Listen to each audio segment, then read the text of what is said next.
তো গাইজ মই আজি আহিছোঁ আমাৰ গাঁৱত অনুষ্ঠিত হোৱা এখন নতুন স্কুলত। তো আপোনালোকে পোনপ্ৰথমে স্কুলখনৰ নামটো জানি লওক।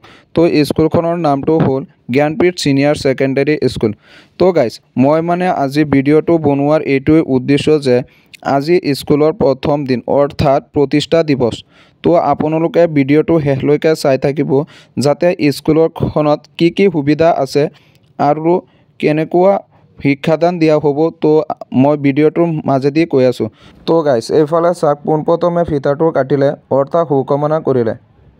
তো আমি একেলগে চাপৰি এটা দি দিলোঁ। তো বলক ভিতৰলৈ সোমাওঁ, পৰিস্থিতিটো কেনেকুৱা তো আপোনালোকক মই দেখাই আছোঁ। তো গাইজ এইফালে চাওক, আজি কিমান মানুহ একেলগতে গোট খাইছে, নতুন স্কুল হ'ব বুলি সিহঁতে আহিলে।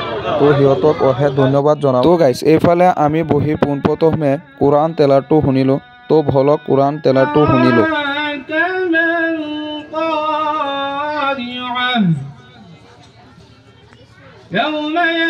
তো গাইজ কোৰাণ তেলাওয়াৰ পিছত আকৌ ভাষণ আৰম্ভ হ'ল। তো ভলক অলপ ভাষণটো শুনিলোঁ। দূৰৱৰ্তী এলেকাৰ কাৰণে তেওঁলোকৰ বিশেষ অসুবিধা হয় আৰু উদীয়মান আমাৰ শিক্ষিত সমাজ কিছুমান আছে, তেওঁলোকে ভাল এটা শিক্ষানুষ্ঠান বিচাৰে আৰু এইখিনিত।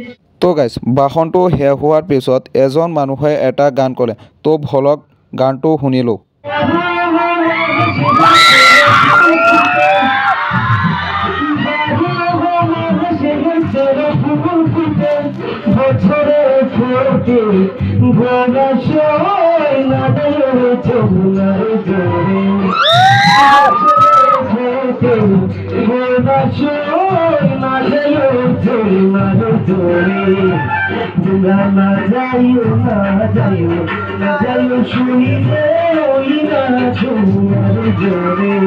তো গাইজ এইফালে গানটো শেষ হোৱাৰ পিছত আৰু দুজনী ছোৱালীয়ে ডান্স দিয়া আছে। তো ভলক ডান্সটো চাওক।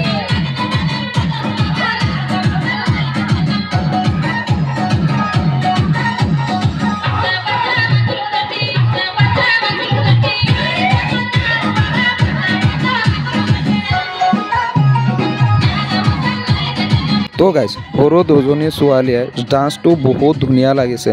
তো গাইজ আপোনালোকে কমেণ্ট বক্সত কৈ যাবচোন ডান্সটো কেনেকুৱা লাগিছে। মোৰ কিন্তু বহুত ধুনীয়া লাগিছে দেই। তো গাইজ মই পিছফালে বহি থকা ছোৱালীবিলাকে ইমান হাল্লা চিল্লা কৰিছে ন, আৰু আপোনালোকে কি ক'ম।